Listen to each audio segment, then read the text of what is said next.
यह कहानी एक छोटे से गांव के लड़के दीपक की है। दीपक पढ़ाई में अच्छा था, लेकिन वह अक्सर समय बर्बाद करता और आलस्य करता था।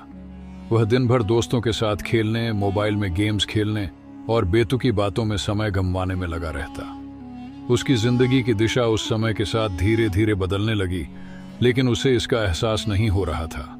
एक दिन गांव में एक बहुत प्रसिद्ध और समृद्ध व्यापारी आया। सभी लोग उस व्यापारी से सलाह लेने के लिए उसके पास जाते थे। दीपक भी वहां गया और उसने व्यापारी से एक सवाल पूछा, आप इतनी बड़ी सफलता कैसे पा गए? आप इतने अमीर और प्रसिद्ध कैसे बने? व्यापारी हंसते हुए दीपक से बोले, सफलता का राज्य बहुत साधारण है बेटा। यह उस समय में छिपा है जो तुम बर्बाद करते हो। दीपक ने थोड़ी उलझन के साथ पूछा, समय? मुझे समझ नहीं आया, आप क्या कहना चाहते हैं? व्यापारी ने कहा, देखो दीपक, समय सबसे मूल्यवान चीज है। तुम जितना समय बर्बाद करते हो, उतना ही तुम अपनी सफलता से दूर होते जाते हो। मैंने अपनी जिंदगी के हर पल का सदुपयोग किया। मैं जानता था कि जो लोग समय को बर्बाद करते हैं वे कभी भी कुछ बड़ा नहीं कर सकते।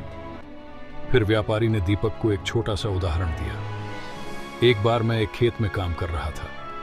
मैंने देखा कि एक व्यक्ति हर दिन खेतों में काम करने के बजाय सुस्त होकर बैठा रहता था।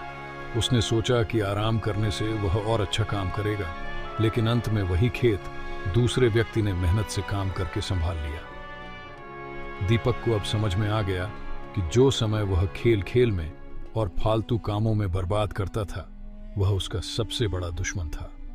दीपक ने व्यापारी की सलाह को अपने दिल में बैठा लिया और उसने अपनी दिनचर्या में बदलाव करना शुरू किया।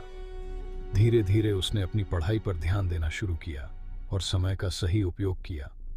कुछ महीनों में दीपक ने अपनी मेहनत का फल पाया और उसका नाम गांव में फैलने लगा।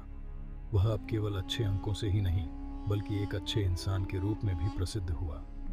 दीपक ने सीखा कि समय का सही उपयोग ही उसे सफलता की ओर ले जाता है। जो लोग समय का मूल्य नहीं समझते, वे अपनी सफलता से दूर होते जाते हैं। समय को सही दिशा में लगाकर ही हम अपने सपनों को हकीकत में बदल सकते हैं।